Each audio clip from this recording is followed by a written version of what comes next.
Habari zenu wa Tanzania. Kama mtakuwa mmenoti, siku hizi siwaleteni my exclusive, sijui ya kutoka kwenye jeshi, sijui polisi, sijui nini kuhusu maandamano. Yaani siwaleteni my exclusive sana ya serikali hii. And that's because nimejifunza kutokana na makosa. Kipindi cha nyuma kabla ya maandamano ya tarehe 29 nilikuwa naongea sana vitu yani sensitive. Lakini mwisho wa siku nikawa yani nawasaidia.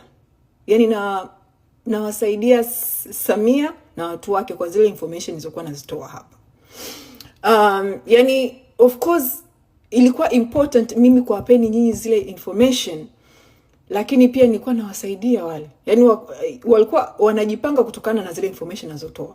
Ndio maana mnaona this time siongei. So much is going on kwenye background. Mambo ni mengi yanaendelea, makubwa yanaendelea kwenye background. Lakini nikishayaongea hapa, nikishayasema hapa, yani nitakuwa sijafanya chochote zaidi ya kumsaidia Samia kujipanga na Disemba 9. So hapa naangalia sana, yani nimechagua sana vitu vya kuja kuwaletea hapa leo na ambavyo nisiseme. Anyway, nilikuwa nataka niwaambie kwamba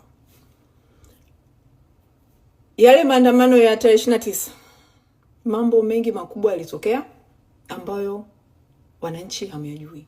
Kwanza kabisa, polisi wengi wamekufa kwenye yale maandamano.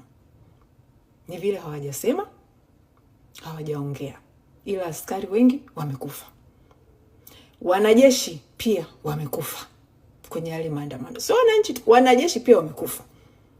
Sasa how did they die? Ni hivi, hao polisi walikufa, walipigana risasi wenyewe kwa wenyewe.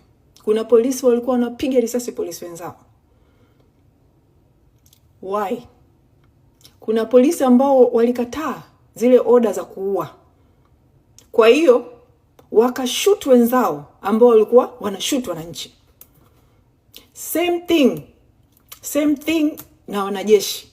Wanajeshi waliokufa walipigwa risasi na polisi kwa sababu ya kulinda wananchi. Walikuwa wanalinda wananchi sana. Wale polisi ambao walikuwa ni majangili ambao waliwekwa, wale wa KMKM, sijui wapi, wale waliua wanajeshi. Na pia wanajeshi wengine walipiga risasi askari. Yani issue ni nzito. Na hapo tunapoongea kuna askari wengine, especially wale kwa wamevaa nguo azieleweki zani za kawaida, wapo kwenye zile noa walizokuwa wanapiga risasi.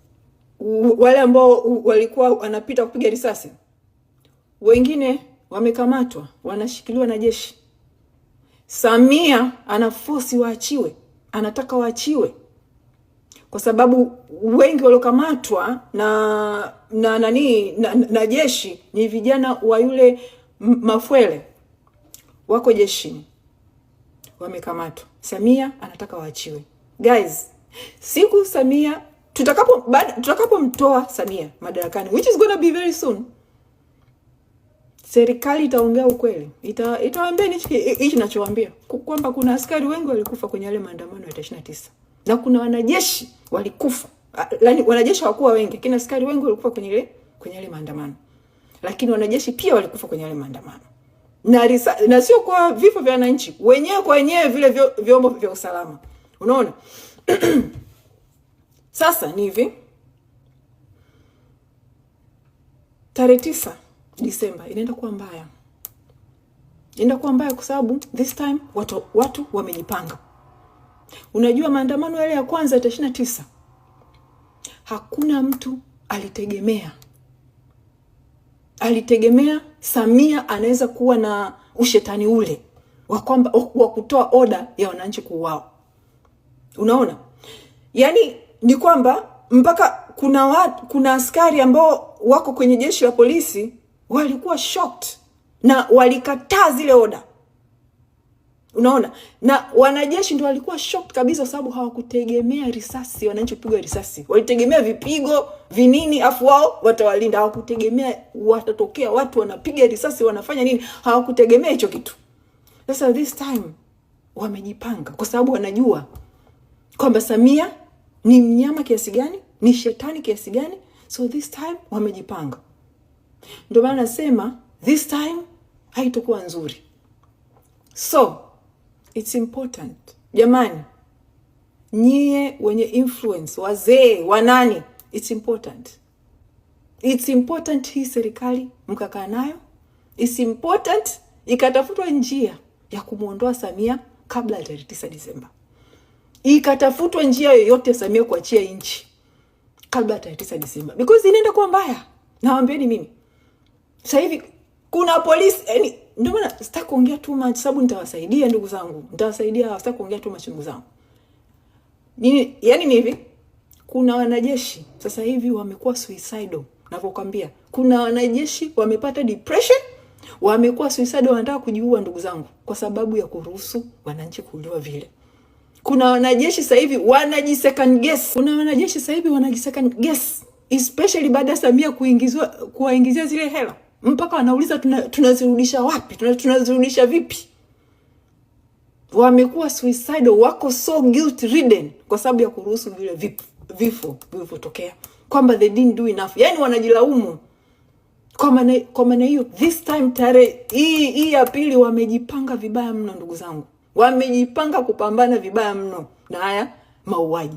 Kwa sababu the first time hawakudhani itakuwa hivyo. Kwa hiyo hawakujipanga, ilikuwa shock. So jamani, Kikwete, Samia, fanyeni mfanyalo, tarehe 9 Disemba muhakikishe mambo yamekaa sawa kabla hiyo tarehe wananchi wasiandamane. Kwa sababu issue inaenda kuwa nzito. Na ndio maana pia mnaona sasa hivi serikali iko kimya. Hawafanyi tena vile vitisho vyao vya kutoka tutaua, si tutapiga, si tuta nini? Issue ni nzito ndugu zangu. Issue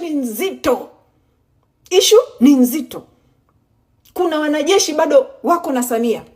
Alafu asilimia kubwa wako guilt ridden na mauaji haya yaliyotokea. Kwa hiyo 29 haiendi kuwa nzuri. Haiendi kuwa nzuri, nawaambieni mimi.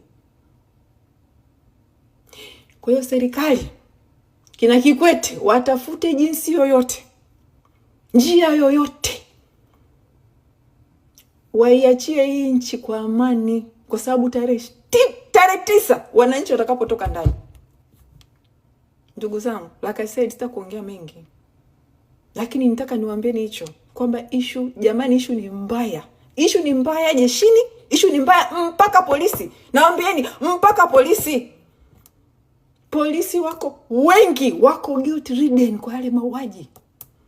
Kwa hiyo tarehe 9 mauaji kutokea tena ya wananchi, ndugu zangu, hayatokei. Yatatokea mauaji ya wako. Sitakuongea, like I said, nitaongea too much.